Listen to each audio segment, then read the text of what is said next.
السلام عليكم، مرحبا بكم. ان شاء الله لفيديو تاعنا اليوم تلقاكم كامل مهنيين في صحة جيدة يا رب العالمين. وقبل ما نجوزوا للوصفة ديالنا صلوا كامل على حبيبنا المصطفى وشفيعنا محمد عليه الصلاة والسلام. وصفتنا اليوم هي المسمن بطريقة سهلة بسيطة، بلا دلك بلا تعب، خلطي وطيبي بلا ما تتعذبي، للمبتدئات للعاملات وحتى المريضات. ربي يشافي كل وحدة ان شاء الله ويقدركم كاملين بطريقة سهلة بسيطة، ما كاش ما أسهل منها وبنة في القمة. يجي مورق وخفيف ما يتشبعش، حميمر الله الله. وبطبيعة الحال ولا عجبتكم لا فيديو فضلا وليس أمرا دعمونا بلايك واشتراك، وبسم الله على بركة الله. فالمقادير ديالنا اللي هي 2 كيلات ممسوحين سميد نوعية متوسطة، يعني النوعية العادية اللي نعجنوا به الخبز أي الكسرة. مغرفة كبيرة تاع السكر، ونص مغرفة كبيرة تاع الملح، نص كيلة فارينة، وهاد الدقيق والفارينة يكونوا مصيرين.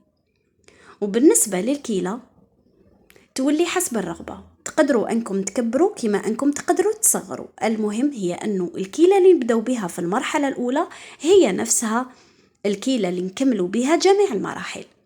هنا نخلط كامل المواد الجافة مع بعضهم هكذا. وهاد الدقيق والفارينة لازم يكونوا مصيرين كما عودتكم دايما. وبنفس الكيلة اللي كيلت بيها الدقيق والفارينة راني رايحة نعمرها بالكيلة معمرة تاع الماء. الماء يكون بارد نوعا ما، يعني ماشي دافي. ونكمل نلايم العجينة ديالي. هنا للأمانة حبيت نقول لكم باللي نتوما ولا استعملتوا دقيق نوعية رطبة أي لافين راح تدي معاكم أقل من هاد الكمية اللي دات لي أنايا. يعني حتى نوعية السميد عندها علاقة في كمية الماء، وكل دقيق أي كل سميد ودرجة الامتصاص ديالو. المهم هنايا راني راح نقول لكم كمية الماء اللي دات لي بالنسبة النوعية المتوسطة. الكيلة الأولانية داتها لي كاملة، والكيلة الثانية نلايم العجينة غير بالعقل، مانيش ندلك، غير نلايم العجينة حتى تحصلوا عليها كتلة واحدة. والماء قلت لكم يكون نوعا ما بارد ماشي دافي، وإلا كان سخون حاولوا أنكم تدخلوه الفريجيدار بحوالي نص ساعة وبداو خدموا به. هاي ليك ادت لي بالمجموع الإجمالي كمية الماء 1.4 كيلو. وانتوما ولا درتوا كمية عفوا لافين راح تدي معاكم أقل من كيلة كاملة تاع الماء. شوفوا هنا راني راح نتيستي العجينة ديالي، مازالها قاصحة بعد ما ارتاحت ربع ساعة. زدت لها 3 مغارف من هذيك الكيلة غير ربع اللي تبقات لي. غير هكا بأطراف الأصابع نحاول ندخل كمية الماء، مانيش ندلك، راني غير نشف العجينة ديالي هكذا. فوالا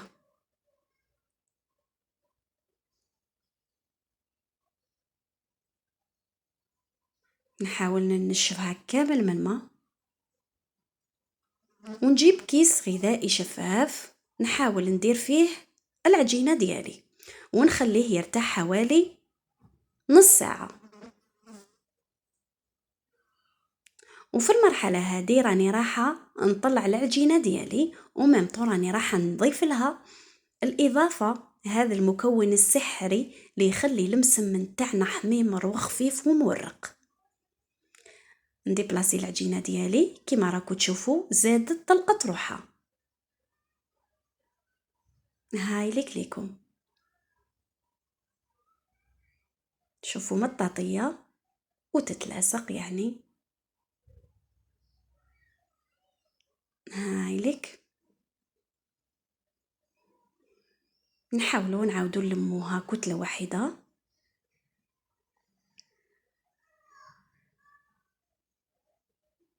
كامل هكذا.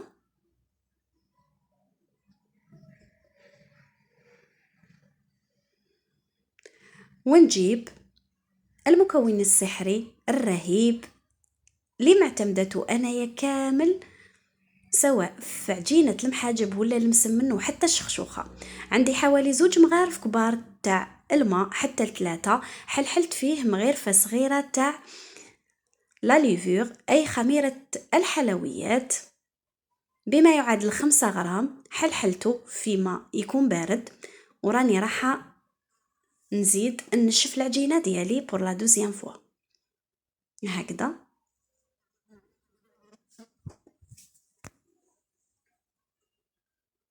تبعوا برك كل المراحل وبإذن الله تعالى راح تنبهري بالنتيجة تاع المسمن ديالك.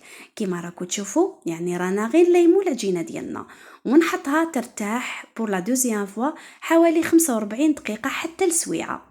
زادت طلقت روحها الله الله وتبنبلت. شوفوا الدليل راه في الصورة، عجينة سحرية رهيبة ناجحة 200%. وهنايا بشوية تاع زيت نحاول نلوز أي نقرص المسمنة ديالي، والحجم يولي اختياري وحسب الرغبة. تقدروا تصغروا كما أنكم تقدروا تكبروا. أنا نحب شوية المسمن يكون كبير. ونغلف المسمنات ديالي أي الويزات ديالي، نغطيهم بالبابي أليمونتير باش ما يتعرضوش للهواء. لازم نغطيهم بيان باش ما تتكونش عندنا هذيك الطبقة اليابسة من الفوق هكذا.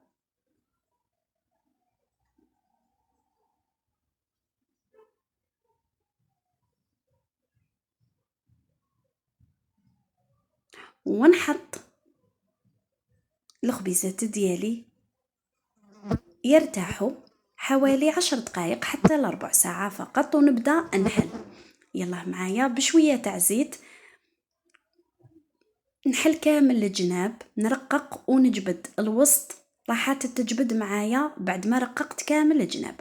وندير شوية تاع زيت ونجيب هذاك لو كوتي اللي ملهيه ونزيد له الكوتي اللي مقابله ونغلق على شكل مربع. نحاول دايما ندير شوية زيت بين يديا هكا باش ما يجوش المسمن تاعنا ناشفين.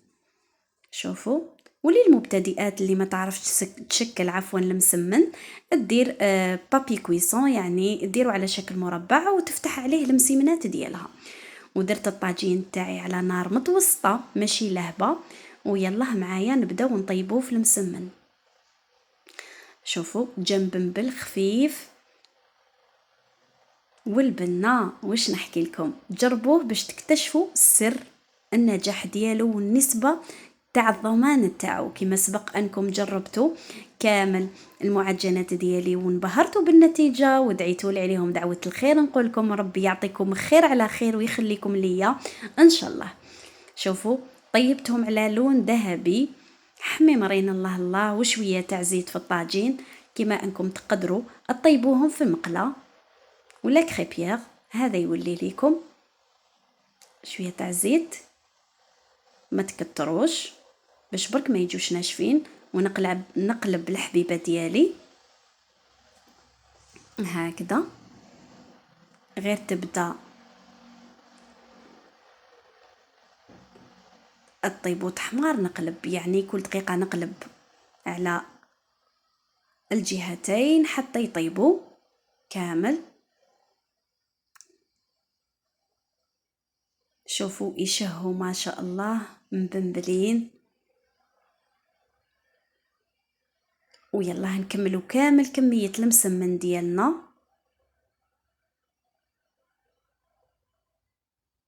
نعملك ليكم تعمدت ندير اكثر من مقطع هكا للمبتدئات باش يدوا فكرة اكثر واكثر. اما اللي تعرف خير وبركة، كما نعرفكم بنات بلادي الشطرات الفحلات كامل خموس عليكم، ربي يخليكم ان شاء الله.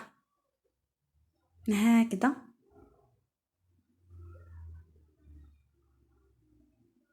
وما كاش قد الوصفات التقليدية تاع جدتنا وأمهاتنا. وها مليك المسيمنات ديالنا واجدين معانا، شهيدكم في الجنة ونعيمها، جو حميمرين، جو الله الله واش نحكي لكم، مع قهوة حليب واش نقول لكم، ما كاش ما أروع وأحلى منهم. حتى اللون ديالهم يشهي. وهكا نوري لكم كيفاش الجو مرقين من الداخل. نتمنى لكم هاد الوصفة من كل قلبي تجربوها في أقرب وقت ممكن باش تكتشفوا السر البنة ديالهم. ويلا نقسم معاكم حبيبة. بسم الله. كيما عودتكم دايما نركز على النتيجة النهائية، مشي معجنين خفاف ملك عن قرب، وكل حاجة تعبر على نفسها، شفافين. وهذه هي وصفتنا نهار اليوم، ان شاء الله تكون نالت رضاكم واستحسانكم يا رب العالمين. وإلا عجبتكم الفيديو حبيبات قلبي، فضلا وليس امرا، ما عليكم غير دعمونا بلايك واشتراك والكومنتير في شباب يا شابات العسولات النحولات ديالي.